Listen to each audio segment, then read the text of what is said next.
La obra de Lucas. De nuevo estamos ante una obra anónima, por más que la tradición, avalada por Papías, lo supone escrito por Lucas, médico antioqueno y asiduo colaborador de Pablo. La crítica actual solo parece segura que el tercer evangelio y Hechos son del mismo autor, que ofrece una obra bastante ordenada, ajustándose a la exigencia de un pueblo helénico obsesionado por la idea de la salvación, centro neurálgico de las religiones mistéricas, como ya hemos visto, que tanto eco habían hallado en la cultura grecorromana. El autor ha conocido a Marco y a la fuente Q, lo mismo ocurrió con el Evangelio de Mateo, y posiblemente también conoció a Mateo.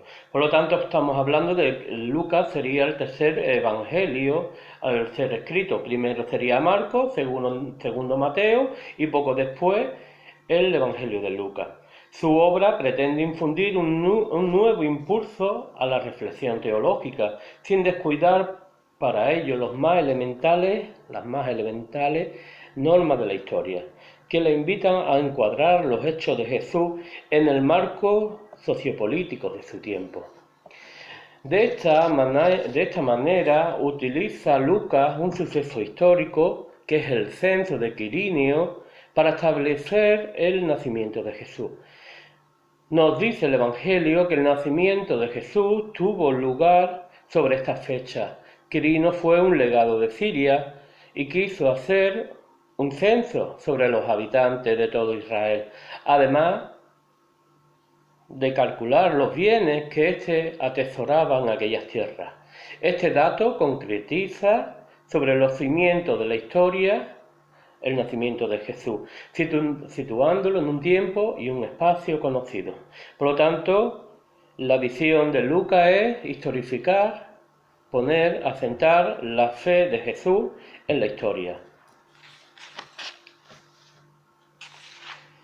Durante mucho tiempo la crítica se esforzó por resaltar la exquisita sensibilidad del Jesús lucano, hasta el punto de convertir al autor de esta obra en portavoz de los más nobles sentimientos. No olvidemos, por ejemplo, que Lucas es el único narrador, el único evangelista que narra la parábola del hijo pródigo. De hecho, Jesús muestra gran simpatía por las mujeres y en general por los marginados de la sociedad, descubriendo en el conjunto de este Evangelio como una teología de la misericordia y el perdón. Tal enfoque, aun sin ser falso, no capta con toda la profundidad la intención teológica de Lucas. Por eso la crítica actual invita a enjuiciar conjuntamente al tercer Evangelio y a Hechos, cuyo autor puso su mayor empeño en presentar a Jesús como el eje de la historia.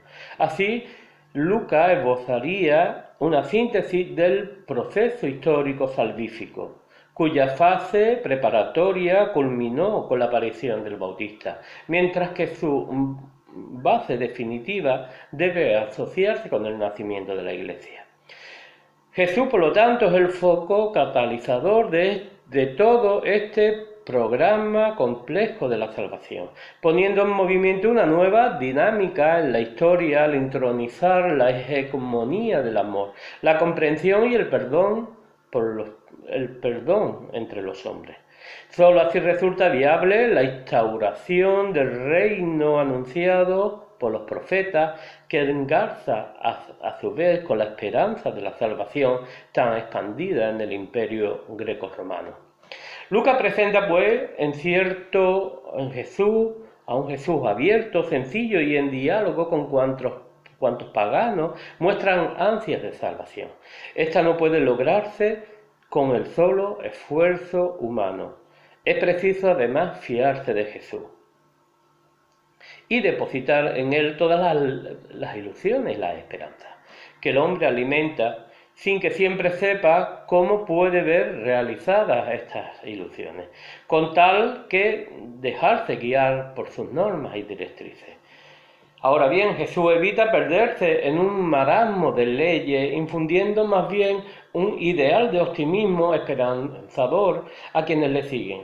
El Jesús de Lucas es quizá el menos exigente, mas no por ello deja trazar un proyecto de vida donde el compromiso del individuo debe traducirse en una lucha incondicional por la plena realización del programa salvífico, cuyo artífice es el mismo Dios.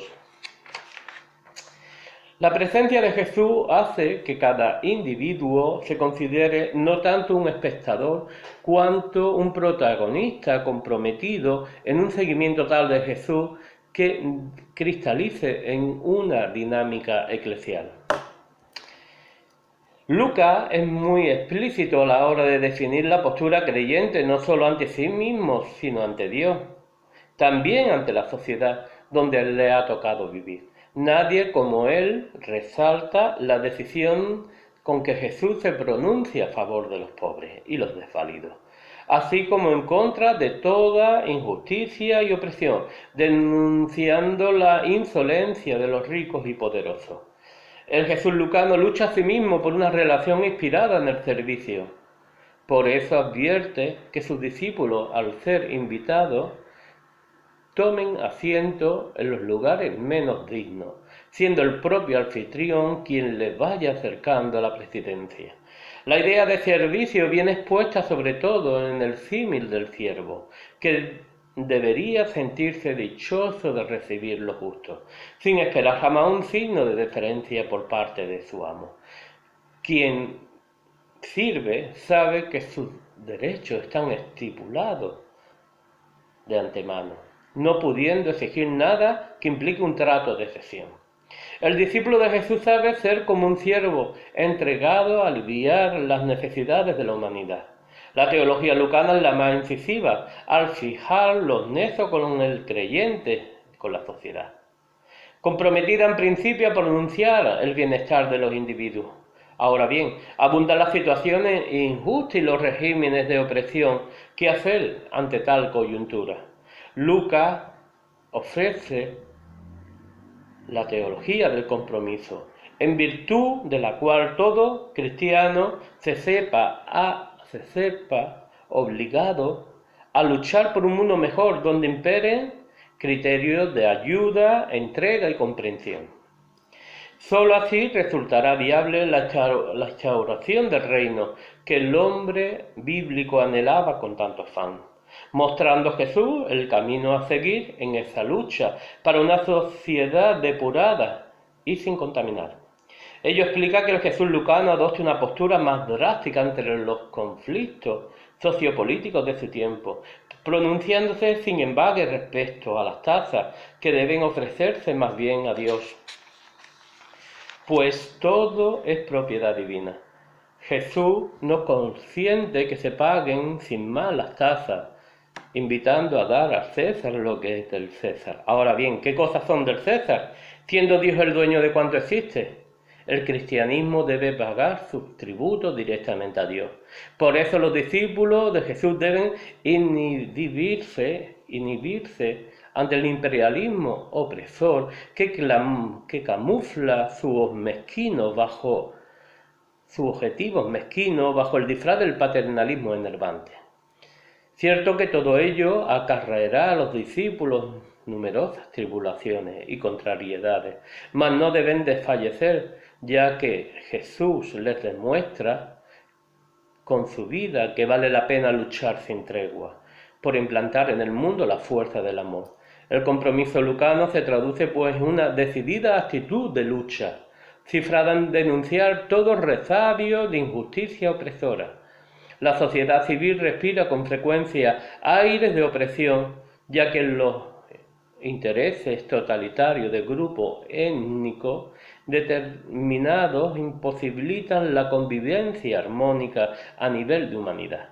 Cuando así ocurre, el cristiano debe deponer toda actitud conformista y enrolarse en una lucha donde la denuncia de la opresión se convierta en un servicio al hombre que gime esperando por un mundo de armonía, paz y felicidad. Aquí terminamos el Evangelio de Lucas y ya por último la obra de Juan. Es bastante sólida la tradición que supone redactada este Evangelio por Juan, el hermano de Santiago, hijos ambos de Zebedeo. Dicho autor debería a su vez identificarse con el discípulo amado. Sin embargo, la crítica moderna rechaza esta hipótesis. En primer lugar, no es seguro que tal discípulo amado deba identificarse con Juan, el hijo de Zebedeo.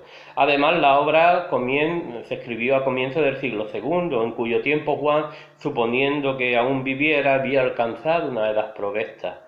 Mientras el cuarto evangelio posee la fuerza y la coherencia de una mente joven y ágil. Ello descarta que lo escribiera el hijo de Zebedeo, quien es pues su autor. Pues resulta imposible saberlo. A lo sumo,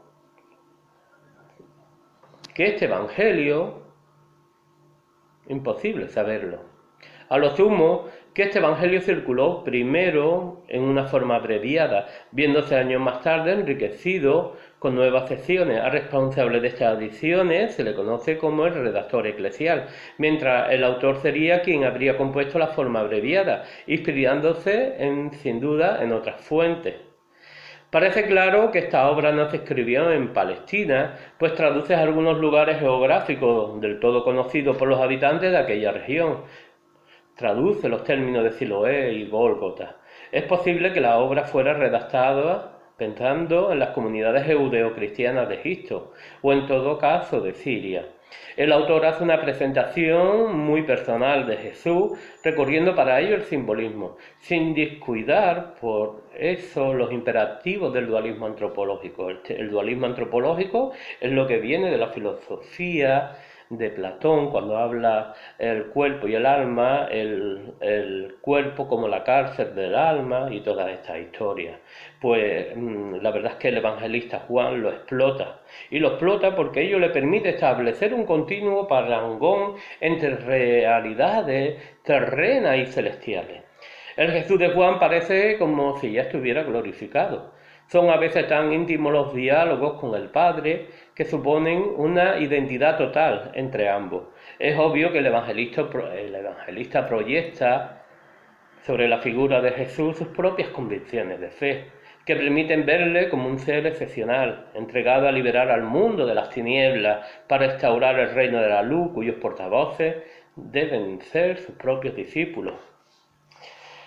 La simbología de Juan hace gala de una profunda carga religiosa en todos los pueblos de la antigüedad. Eso ocurría en todos los pueblos. Ello explica que la tradición veterotestamentaria presenta a veces los prodigios más sorprendentes como signo de ayuda que Yahvé prodiga a su pueblo.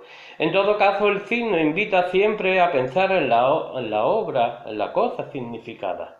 Y esto es precisamente lo que ocurre con Juan. Desde los signos adoptan con frecuencia una forma de portento. La tradición ha descubierto en su evangelio nada más que 7 signos concretos, con los que Jesús invitaría a un cambio de vida. El portento de Caná, la curación del hijo del funcionario regio, la curación del paralítico de Betsaida, la multiplicación de los panes, Jesús caminando sobre las aguas, curación del ciego de Siloé y la resurrección de Lázaro. Hay que decir que, a diferencia de Juan, los sinópticos, es decir, Marcos, Lucas y Mateo, narran hasta 50 hechos milagrosos. No podemos decir todavía milagro, porque el evangelista nunca emplea la palabra milagro. Él emplea únicamente el término poder. Y igualmente el evangelista nunca tampoco habla del milagro, sino habla solamente, es decir, no el evangelista Juan me refiero. A diferencia de esos 50 relatos de poderes, Juan solo relata 7 signos de portento, aunque este aparece mucho mejor definido en la teología de Juan. En esta Jesús aparece mucho más poderoso. La crítica moderna ha reaccionado contra este esquema de signo por creerlo demasiado convencional. Considera que el signo joánico no debe buscarse en los portentos, sino también en las intervenciones de Jesús, donde aparece un claro afán por aliviar las necesidades del hombre y del mundo. Así, la primera parte de la obra contendría una serie de signos cifrados en mostrar cómo Jesús instaura un nuevo orden de cosas. el nuevo vino de Caná, el nuevo templo, el nuevo nacimiento, el nuevo culto. Esta sección serviría para preparar un conjunto de relatos donde Jesús actúa como portador de la vida al hijo, por ejemplo, del funcionario regio, recriminando a su vez a quienes reprenden por vivificar al paralítico. Jesús es asimismo el pan que hace vivir, la luz liberadora que ahuyenta las tinieblas del pecado. Tal luz acaba trocándose en fuente de vida, llegando a doblegar la muerte misma en virtud de la resurrección. El Jesús de Juan se limita, pues, a prodigar una serie de signos cifrados en denunciar el imperio del pecado que anida en el fondo de los corazones, exigiendo a su vez una renovación interna en cuantos quieren seguirle hasta el fin. Por eso no duda en presentar su propia muerte como el signo supremo de que su vida entera es un acto de entrega y de lucha. Por un mundo mejor, Jesús ofrece a la humanidad un nuevo orden de cosas, donde impere la armonía y la comprensión. Para instaurar tal orden es preciso cambiar el establecido, el cual requiere adoptar portes tan absurdos que la mayoría optan por abandonarles. Juan presenta un cristianismo de minoría, ya que solo los comprometidos de verdad con la empresa de Jesús están en condiciones de compartirlo. El evangelista aclara que Jesús amó a los suyos hasta el extremo. La sección dedicada a la despedida sirve para afianzar esta teología del amor, centro neurálgico de la comunidad cristiana. Jesús observa que nadie tiene mayor amor que quien da la vida por los amigos. Tal es el lema que Hecho Testamento transmite a sus discípulos, invitándoles a amarse con la misma medida que el amor. Este es el nuevo precepto legado por Jesús como distintivo de la comunidad, el cual debe anclarse en el amor más que en observar reglas, mandamientos y normas. Vimos cuando traté el tema de la samaritana que el amor se transforma en el instintivo de la nueva comunidad. El agua y la sangre que fluían del costado de Cristo se convierte en un manantial de vida. Ese agua es la que quiere dar Jesús a la samaritana. Es la experiencia constante de la presencia y del amor del Padre. Y allí se hablaba, por lo tanto, de la desaparición de los cultos materiales. Por ello desaparecerá el culto al templo de Jerusalén y desaparecerá el culto al templo de Samaria, el culto al templo de Garizim. El Paráclito prometido cimentará la base de la comunidad, ya que ésta guiará con ayuda de los discípulos a que éste expandirá el mensaje de salvación. La comunidad cristiana debe comprometerse a ir impulsando esa fuerza amorosa que legó Jesús con su muerte. Este evangelio carece de estructura, solo tiene el testamento de Jesús, el cual está anclado en la fuerza del amor. Con este mensaje Juan es el que más se ajusta a nuestra sociedad, hasta harta de panaceas que solo sirven para alienar al hombre. En este mensaje sirve para serenar nuestro espíritu y vivir la esperanza, rebasando la especulación de la ley que no vivifica sino te esclavizaba. Vimos cómo el pozo esclavizaba a la samaritana, porque la hacía volver cada día a beber una agua que no le calmaba la sed. Solo traduciendo ese amor en un idealismo, no en un idealismo, sino en vivencia concreta, ayuntaremos el pecado y las tinieblas. De esta manera estaremos integrados en esta comunidad que salva. Los evangelistas viven y escriben condicionados por la situación cultural de su época, y este le brinda a su vez el marco adecuado para plasmar su mensaje liberador.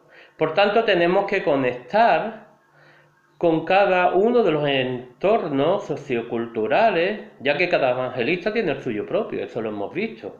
Cada uno de ellos se enfrenta a las nociones de las llamadas religiones mistéricas. Esta buscaba un contacto directo con la divinidad. Pues bien, el cristianismo va a presentar el nuevo misterio cristiano, anclado en la muerte y la resurrección de Jesús. Fue, por lo tanto, necesario un trasvase ideológico desde el pensamiento judío al heleno, pues el entorno hubo cambiado. Tenemos que hacer al mismo tiempo un trasvase desde nuestro mundo a la mentalidad bíblica de entonces. Para ello debemos familiarizarnos con el mundo del mito. Nuestra concepción del mundo es científica, distinguimos entre lo real y lo imaginario. El hombre de hoy se ayuda de la experiencia, de la deducción, de la inducción.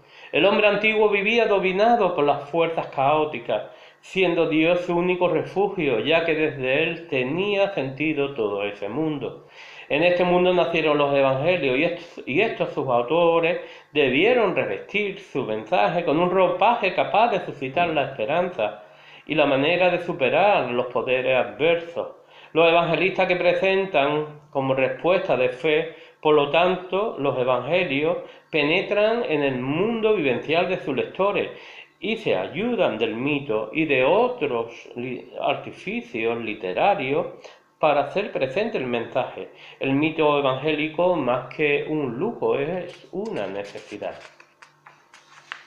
Cada evangelio queda condicionado por el momento histórico y el lugar concreto donde fue redactado, por lo que cada evangelista le dio el suyo propio, pero siempre bajo ese enfoque mítico que aquellas mentes solo podían captar, en un lenguaje sencillo, casi infantil. Quizá hubiera sido necesario un enfoque de un bagaje conceptual robado a la filosofía, pero este no hubiera servido para captar las ideas religiosas.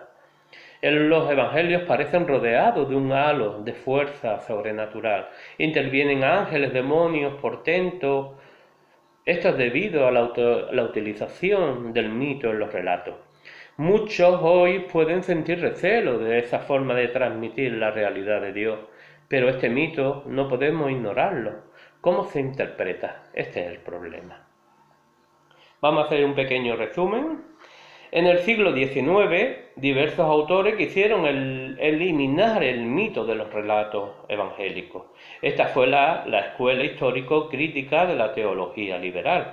Esta representa un verdadero problema, porque si procedemos así y anulamos los milagros y todo aquello que dibuja la idea de Dios en Jesús, solo asiremos lo que es un Jesús humano, convirtiendo al cristianismo solo en un ideal ético, donde la salvación ya no tiene lugar. Tenemos que llegar, por lo tanto, a una interpretación del mito, no a una eliminación.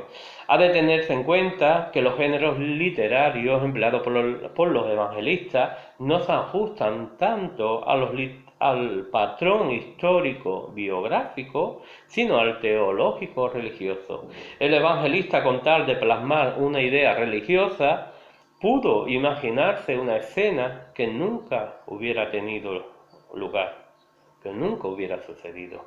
Hay muchos relatos cuya verosimilitud histórica deja mucho que desear.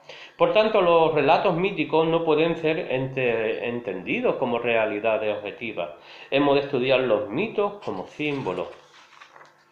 Muchos creyentes confiesan no saber cómo acercarse al Evangelio, bueno, mucho menos cómo acercarse a los relatos del Antiguo Testamento, tan rodeado de un lenguaje que no es el nuestro. No vale ni el fideísmo lo designamos como creer por creer, ni tampoco puros criterios de la razón, sino caeríamos en el racionalismo. La crítica evangélica sale en nuestra ayuda. Hasta hoy fueron 3 los métodos críticos orientados a hacernos más entendible el mensaje del Evangelio.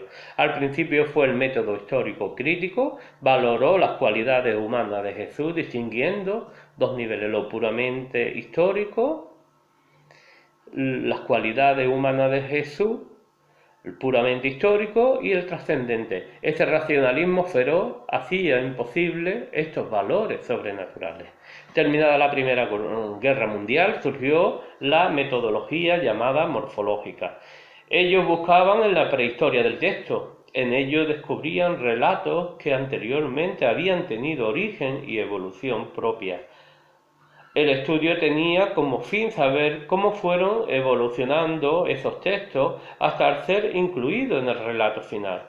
El gran error fue presentar, como vimos, esas formas inventadas por la comunidad. Por tanto, esta sería la autora de la visión evangélica de Jesús. La teología católica rechazó esto de plano.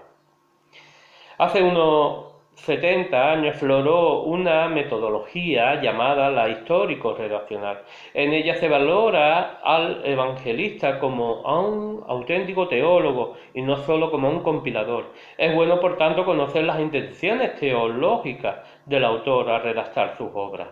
Cada uno tiene y se dirige a sus respectivas comunidades con sus determinadas problemáticas y preocupaciones y problemáticas.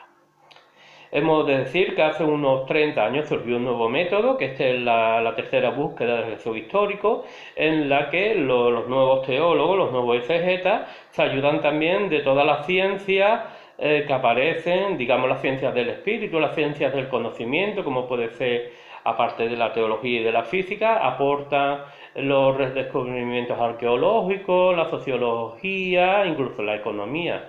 Y con ayuda de todas estas ciencias se intenta llegar a un nuevo acceso al Jesús histórico. Y esto desde hace, como digo, 30, 40 años. Y es lo que está ahora en boga. Hemos de entrar en la mente de los evangelistas, ya que estos son los que han estructurado sus evangelios y la trama interna y ha dado sentido último al relato. Por lo tanto, abandonaremos todo criterio historicista, ya que éste estaba en un segundo lugar, después del auténtico mensaje que quiso transmitir. Como dijimos antes, ni un criterio fideísta ni tampoco racionalista. Hemos de llegar a un término medio, lo que sería una fe razonada. La razón como la iluminadora de la fe, pero sin perder de vista que es sola la fe la que puede llegar a un entendimiento de Dios. Este método histórico-redaccional favorece un encuentro creyente-evangelista.